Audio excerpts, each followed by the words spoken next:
RSS এর পান্ডা যারা, RSS এর গোলাম যারা, তারা বলছে, এই কথা বলছে তারা বলতে লেগেছে আমরা ভারতের নাকি মানুষ না।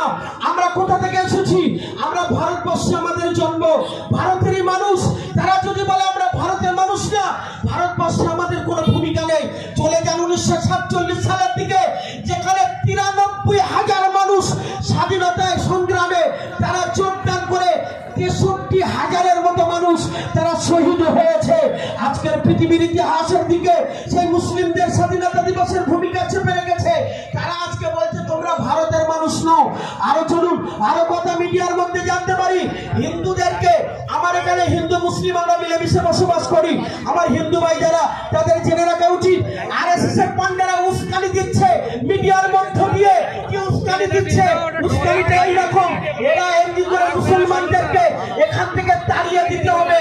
হিন্দু ভাইরা সব এক হয়ে যাও, হিন্দুরা এক হয়ে যাও। ভাই হিন্দু ভাইদেরকে বলছি, অন্য কওমেদেরকে বলছি, এক হওয়ার বিষয় এটা নয়।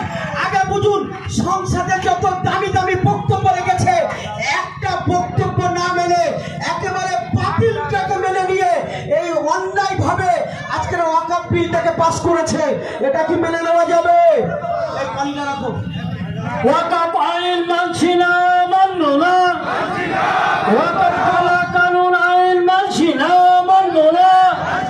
জমিয়ত উলামা হিন্দ জিন্দাবাদ, জমিয়ত উলামা হিন্দ জিন্দাবাদ। অন্যায়ের বিরুদ্ধে জমিয়ত উলামা হিন্দ লড়ছে, লড়বে। অন্যায়ের বিরুদ্ধে জমিয়ত উলামা হিন্দ লড়ছে, লড়বে। সম্মানীয় উপস্থিতি, সময়ের অভাব, পিছনে অনেক ব্যক্তি বসে রয়েছেন, গভীর মনোযোগ, দুটিতে কথা বলবো। যেহেতু আমরা হিন্দুস্তানের জমিনে মুসলিম, মুসলমান, হিন্দু, খ্রিস্টান, জৈন, বৌদ্ধ সব ধর্মের মানুষ মিলেমিশে বসবাস করি। ওই আরএসএস এর উস্কানি হিন্দু ভাইরা শুনবেন না, খ্রিস্টান ভাইরা শুনবেন না।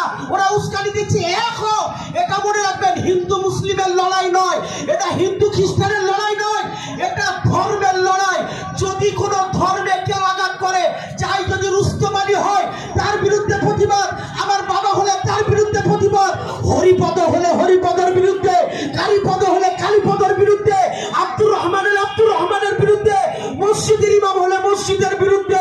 এমনি করে এখানে ধর্মের উপরে যারা আঘাত করেছে তাদের বিরুদ্ধে প্রতিবাদ। হিন্দু মুসলিমকে আজকের বর্তমান সরকার মুসলমানদের সম্পদ কেড়ে নিয়ে ওদেরকে বোঝাতে চেয়েছে তোমাদেরকে দেব, কচু দেবে কচু, তোমাদেরকে দেব।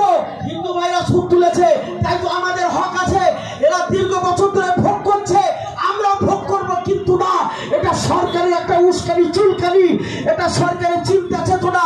যদি এইটা করি হিন্দু মুসলিম রাইট বেঁধে যাবে। এই জন্য বলবে এই জায়গায় যাবেন না। তবে আমার মুসলিম ভাইদের কাছে আমি একটা সতর্ক বার্তা, শেষ কথা বলবো। প্রথমে যে হাদিস বলেছি, হুব্বুল ওয়াতান মিনাল ঈমান, দেশকে ভালোবাসা ঈমানের অঙ্গ। জোরে হবে না নারে তাকবীর, জোরে হবে না নারে তাকবীর।